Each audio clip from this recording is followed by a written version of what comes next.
বান্দা আল্লাহর কাছে বলতে থাকে, আল্লাহ রমজানের রোজা তুমি আমাকে দিয়েছিলা, আমি তোমার ভয়ে রমজানে আমার সামনে খাবার ছিল, হালাল বিবি ছিল, আমি খাই নাই, বিবিকে স্পর্শ করি নাই।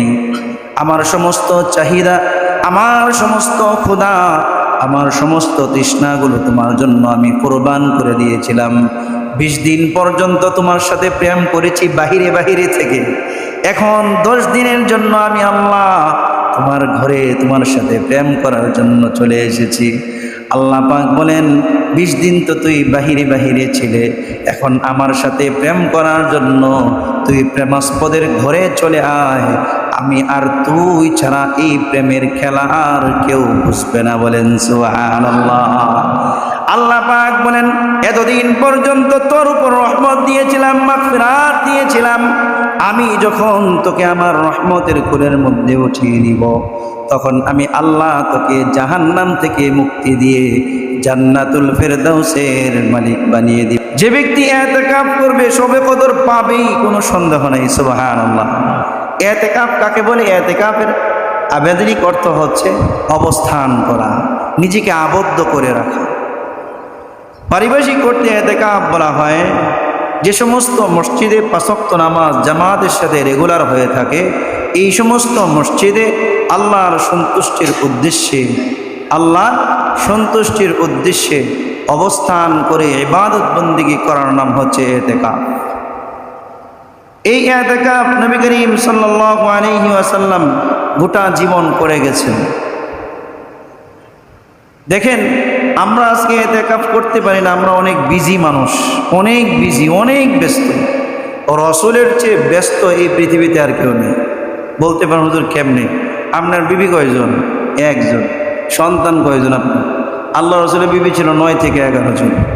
পরে আসেন, আল্লাহ রাসূল সাল্লাল্লাহু আলাইহি ওয়াসাল্লাম মদিনার জীবনে 10 বছরের জীবনে তিনি 27টা যুদ্ধে নিজে অংশগ্রহণ করেছেন, যেগুলোকে আরবিতে বলা হয় গাজওয়া।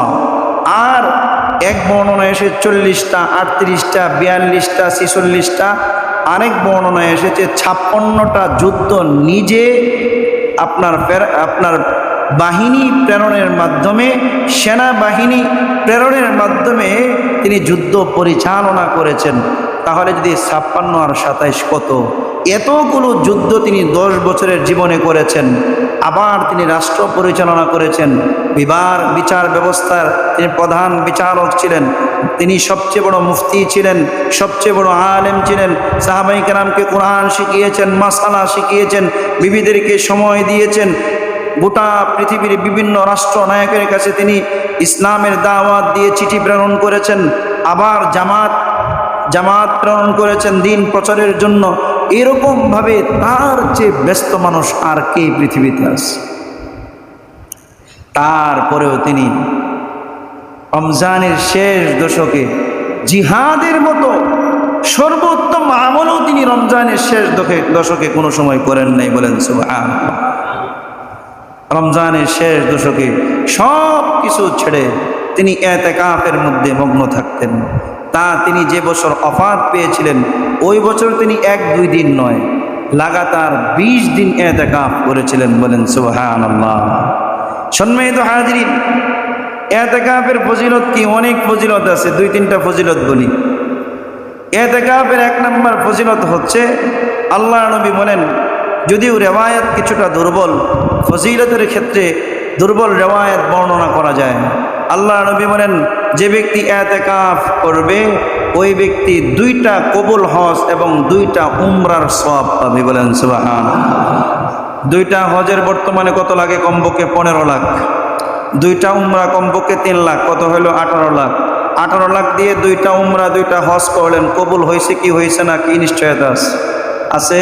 কিন্তু যে ব্যক্তি ইতিকাফ করলো, 2টা কবুল হজ, 2টা আপনার উমরার সওয়াব পেয়ে গেল। বলেন সুবহানাল্লাহ। শুধু এতটুকুই না, আল্লাহ নবী বলেন, যে ব্যক্তি ইতিকাফকারী হয়ে গেল ওই ব্যক্তি সরাসরি আল্লাহর মেহমান হয়ে গেছে। বলেন সুবহানাল্লাহ। বান্দা আল্লাহর কাছে বলতে থাকে, আল্লাহ রমজানের রোজা তুমি আমাকে দিয়েছিলা, আমি তোমার ভয়ে রমজানে আমার সামনে খাবার ছিল, হালাল বিবি ছিল, আমি খাই নাই, বিবিকে স্পর্শ করি নাই। আমার সমস্ত চাহিদা, আমার সমস্ত ক্ষুধা, আমার সমস্ত তৃষ্ণাগুলো তোমার জন্য আমি কোরবান করে দিয়েছিলাম। 20 দিন পর্যন্ত তোমার সাথে প্রেম করেছি বাহিরে বাহিরে থেকে। এখন 10 দিনের জন্য আমি আল্লাহ তোমার ঘরে তোমার সাথে প্রেম করার জন্য চলে এসেছি। আল্লাহ পাক বলেন, 20 দিন তো তুই বাহিরে বাহিরে ছিলে, এখন আমার সাথে প্রেম করার জন্য তুই প্রেমাস্পদের ঘরে চলে আয়। আমি আর তুই ছাড়া এই প্রেমের খেলা আর কেউ বুঝবে না। বলেন সুবহানাল্লাহ। আল্লাহ পাক বলেন, এতদিন পর্যন্ত তোর উপর রহমত দিয়েছিলাম, মাগফিরাত দিয়েছিলাম। আমি যখন তোকে আমার রহমতের কোলের মধ্যে উঠিয়ে নিব, তখন আমি আল্লাহ তোকে জাহান্নাম থেকে মুক্তি দিয়ে জান্নাতুল ফেরদাউসের মালিক বানিয়ে দিব। বলেন সুবহানাল্লাহ। এই জন্য সবে কদর কে কে পেতে চাই? দুটি হাত তুলে দেখাই। সবাই পাইতে চাই? হাত নামায়ান না, হাত নামায়ান না। এখন যদি বলি যে ইতিকাফ কে কে করতে চাই? সবে কদর পেতে চাই, ফ্রি ফ্রি, ইতিকাফ না করে হাত নামান। যে হুজুর ঠিকই সব কিছুই চাই, কিন্তু মেহনত ছাড়া। না ভাই, মেহনত ছাড়া কোনো কিছু হয় না, কোনো কিছুই হয় না। এই জন্য ভাই সবে কদর পাওয়া যাবে ইতিকাফের মাধ্যমে ইনশাআল্লাহ। আমারও একটু নিয়ত আছে, বাকি পারিবারিক অবস্থা যদি ভালো হয় ইনশাআল্লাহ আমিও ইতিকাফে বসার নিয়ত করেছি ইনশাআল্লাহ। কে কে এই রমজানের শেষ দশকে ইতিকাফ করার নিয়ত করতে পারি? একটু হাত তুলে দেখেন। বিশেষভাবে আজকে তাদের জন্য দোয়া করব। কয়জন আছে একটু হাত তুলে? 2 জন, 3 জন, 4 জন, 5 জন, 6 জন। আসলে ভাই আমাদের সমাজের ব্যবস্থাটা হয়ে গেছে এইরকম, গ্রামগঞ্জে দেখবেন মসজিদগুলোতে একদম ডেট এক্সপায়ার হয়ে গেছে এমন বুড়া, এমন বৃদ্ধ মানুষকে ইতিকাফে বসায়া দিচ্ছে। বুঝছেন? ডেট এক্সপায়ার হয়ে গেছে, দুনিয়ার আর কোনো কাম তাকে দিয়ে চলবে না, তাকে দিয়ে দিয়েছে মসজিদে, বস খাবার দাবার কিছু দেয়। এই লোক মাঝে মধ্যে ছাগলটা বাঁধে, আবার খেতটা দেখে আসে, আবার ইতিকাফও করে। আছে না নাই? আহা, কিন্তু ইতিকাফ তো দরকার ছিল যুবকদের। বৃদ্ধরা কিভাবে ইবাদত বন্দি করবে? তো শরীর নিয়েই চলতে পারে না, ফিরতে পারে না। ইতিকাফ দরকার ছিল যাদের শক্তি সামর্থ্য পরিপূর্ণ উপায় আছে এমন ব্যক্তিদের ইতিকাফ। ভাই বৃদ্ধ বয়সে তো একদম আপনার তেজি যে বাঘ আছে সেটাও তো দুর্বল হয়ে যায়, সেটাও পিসাব হয়ে যায়। আমি গোশত খাই না। তুমি খাইবা কেমনে? তোমার তো দাঁতে জুড়েই নাই। কি বলেন? ইতিকাফ তো দরকার ছিল যারা যুবক, তাকরা যুবক, যাদেরকে আল্লাহ পাক শক্তি সামর্থ্য দিয়েছেন। হাজারো ব্যস্ততা আছে, হাজারো ব্যস্ততার মাঝে আল্লাহ আমি তোমার জন্য আমি প্রস্তুত হয়ে গেলাম, আমি তোমার ঘরে এসে আমি তোমার মেহমান হতে প্রস্তুত হয়ে গেলাম। এরকম যুবক নাই যাদের শক্তি সামর্থ্য আছে? যেহেতু আমি ইনশাল্লাহ ইতিকাফের নিয়ত করেছি। কি বলেন? নাই? সিস্টেমে চলে আসছে এরকম মন মানসিকতা ছোটবেলা থেকে এটাই দেখছি আমরা। যুবকরা এটাই দেখে বড় হয়েছে যে ইতিকাফ খালি বুড়ারাই করে, বাকি জওয়ানরা কেউ করে না।